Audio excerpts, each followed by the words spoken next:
5 seconds. Start.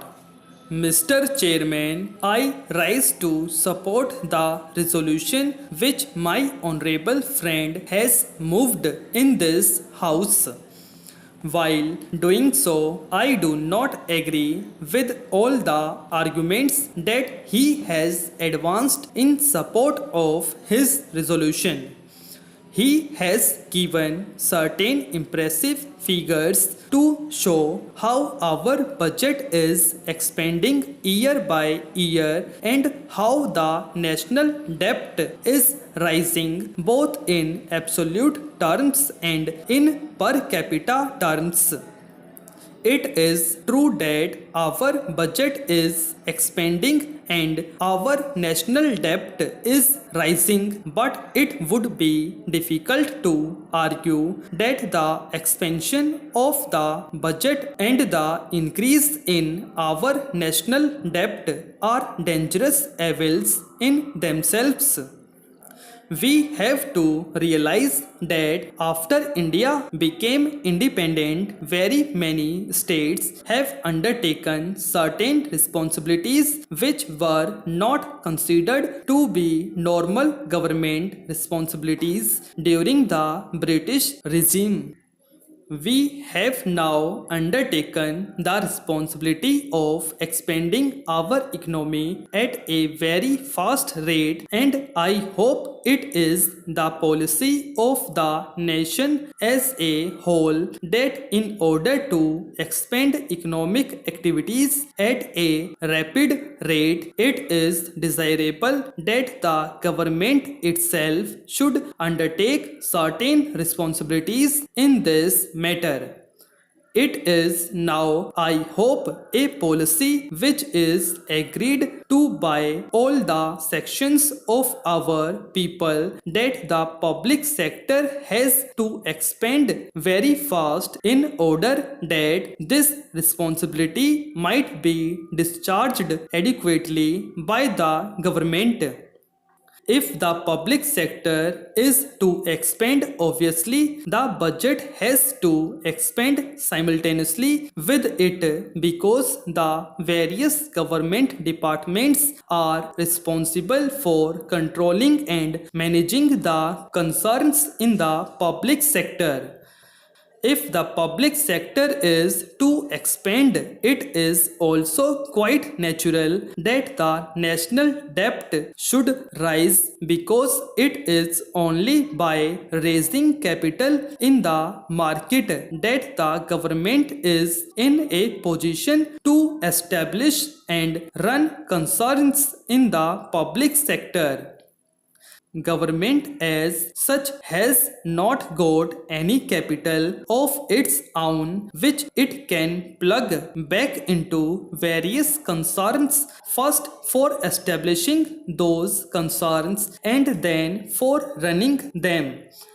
It is therefore necessary that our exchequer will have to take the responsibility of at least finding the initial capital and for some time the working capital in order to establish and work the various concerns in the public sector. It is therefore quite natural that the budget figures should expand and the national debt should rise. At the same time, one has also to consider whether the establishment and expansion of the public sector is the only explanation for the increase in budget expenditure and increase in national debt. It is very difficult to give any opinion offhand in this matter. But if one were to reply on the findings of the Planning Commission and the sentiment which is often expressed by the government spokesmen themselves, then one might say that there is considerable increase in the non-developmental expenditure of the government. It is that part of the increase which is really a matter of concern both to the country as well as to this house. Now, sir, the government has by implication accepted the proposition that non-plan expenditure is increasing and that there is need for economy all round. Various committees have been appointed to which my honorable friend has made reference in order to find out whether non-developmental expenditure could be reduced to a reasonable size. Unfortunately, in spite of the deliberations of these committees and the efforts that these committees have made to find out how the expenditure could be reduced, very little impressive results seem to have been achieved so far, and it is this aspect of the matter which is creating considerable concern in the country. I would not agree with the two speakers who have just spoken before me that the taxes in this country are abnormally high. We are only taxing 8% of the national income so far, and that is a very modest figure. I know that the burden of this tax is falling on the shoulders which are too weak to bear it, and it is this which is creating dissatisfaction in the country.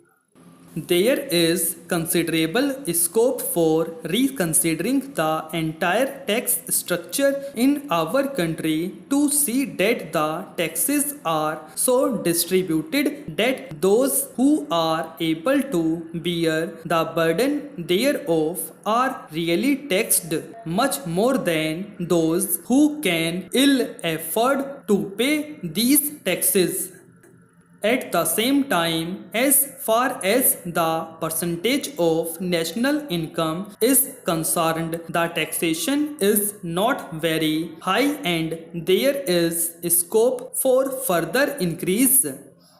Again, the question is whether this increased taxation is going to be used for the development of the country or for expenditure which does not bring an adequate return in terms of capital formation, in terms of a rapid rise in the economic development, and in terms of raising the standard of living of the people.